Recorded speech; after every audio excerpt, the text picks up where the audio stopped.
Alright, greetings from Lenawee County in the great state of Michigan. I am the Lenawee Trekker, and I am going to complete this project if it kills me. It is August 19th, 2017. And as you can see, the area right under is totally dry. Great. Alright, now the area right under my trans case is totally dry. Alright, we have one more bearing, and this is probably going to be the last installment of this series, and it goes right on here. As you can see, this is about, I'd say this is about 3/8. I'm an American, I use imperial numbers. If you don't like it, turn off the damn video.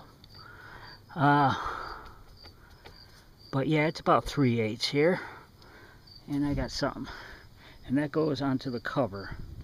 Now, I've been fighting with the cover, and as you can see, I did get the little bugger off. But I don't know if you can see this. Look at that.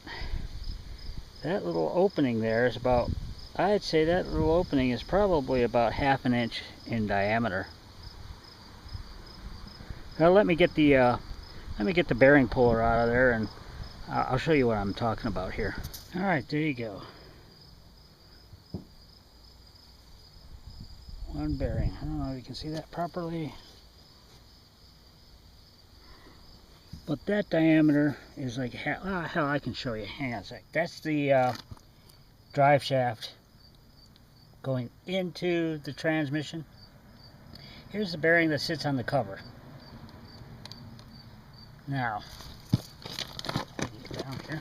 I can show you what I'm talking about here. Duh.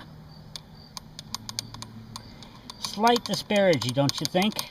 Now, while the bearing itself is still perfectly good, it turns quietly. It does everything that it's supposed to do. It's just missing some sort of shim. Now, here's the new bearing.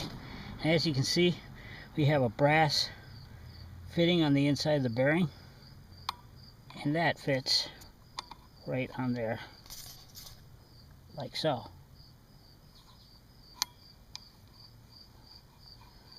The other bearing didn't have that. Now, I don't know if Dreyer tried to knock that sucker out with a puller, or if it disintegrated, or what happened to it, but it's not on the old bearing. So we are installing this. Alright, like all the bearings, this is a press fit into the side cover right here. You can see down there maybe how it fits right down into there. Yeah, right down into there. Alright, these are press fit. So what I've been doing is I've been using this little heat gun that I got from Harbor Freight, and I've been heating it up along the ribs and toward the inside right through here. And then I took the smallest of the slide hammer ones, and you can see this one had to extend quite a bit to get up underneath there, because the next size up is just a little too big, but it did extend up underneath there, and it did pull it out. Overall, I can't complain. I mean, it has served me well. It did the other bearings, it did just fine. But what I do now to put the bearing back in, what I got to do is I've got to heat this up again.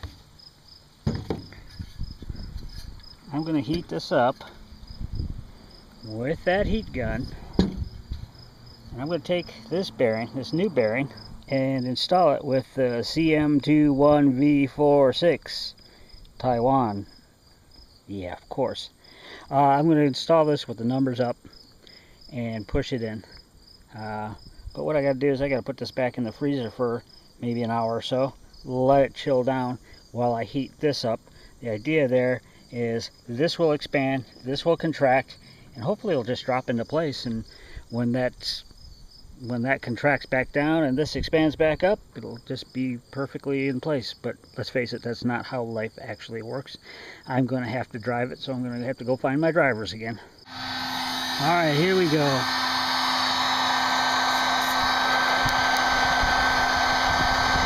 And what we do is we just hold this little bugger just like this for a few decades, maybe a few centuries. I've got this thing sitting on a shingle. Before the thing, I've got a paper towel under it so it won't melt to the cover. I don't want to have to spend the rest of my life cleaning that out.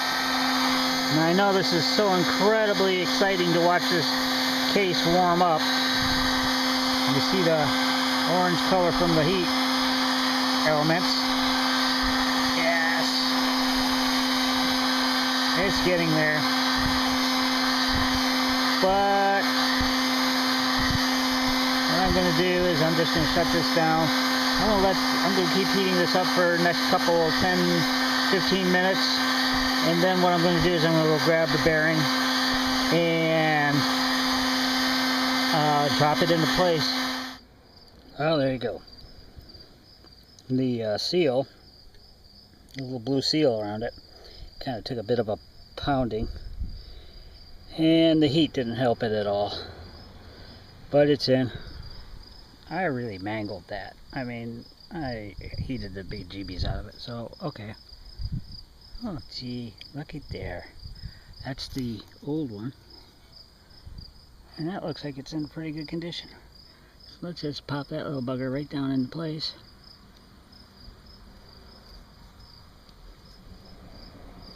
Yeah, there we go. There we go. And get that lip right up underneath there.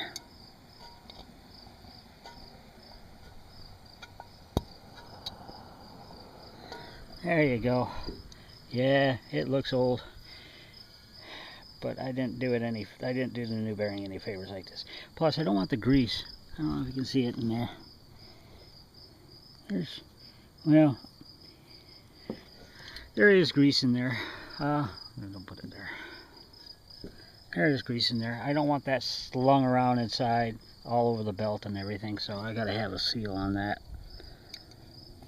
Now, I know there's a lot of you that's gonna say, no, you don't have to have a seal. But yeah, you gotta have a seal. Now, get this little bugger back into place, and we put it back on the bike. Alright, there you have it. Side covers back in, so we got a bearing here holding the drive shaft, we've got a bearing in the middle holding the drive shaft, and we've got a bearing on the far side over here holding the drive shaft. Everything's in place, everything's buttoned up. I have checked the oil and the coolant, and everything's still up at level. So what I'm going to do is I'm going to put the cover back on that, and I'm going to take it for a ride right now and see how she responds. One other little thing I had, the holes that hold the bolts in there, that one, and around the front, they were plugged up with dirt, so I had to take a little screwdriver and some WD-40 to clear it out. Once I got it cleared out, the screws all tightened down, and this thing tightened down just perfectly. It's oily. Gee, I wonder how that happened. But that's where we're at. Yeah, I did check the oil just to make sure. I'm kind of a worrywart on that fashion, because I remember the old joke about the Corvairs. What does it mean when the oil leak stops? You ran out of oil. So I wanted to make sure, although I'm not seeing any oil, I'm not seeing any coolant, I'm not seeing anything on the ground. So what I'm going to do is I'm going to take this for a real quick ride, and then I've got to make one more pit stop with this. It's first mission, and it's a kind of a straightforward type of mission. And I'll give you a hint. I've already done my laundry. I've got a pocket full of quarters. Alright, just so you know,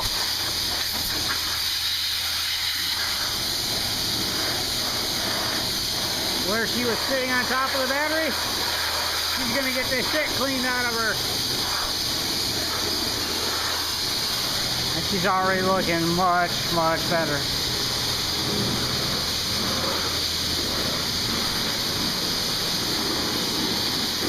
Much more like the bike I remember.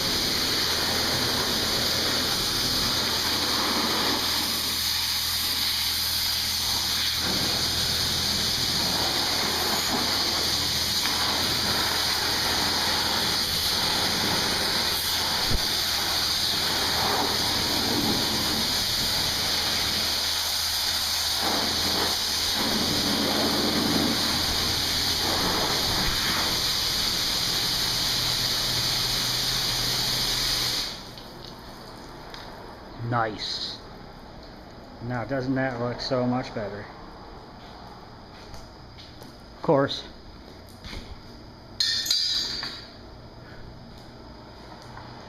she's going to need a massive wax job, but as you can see, yeah, more crap.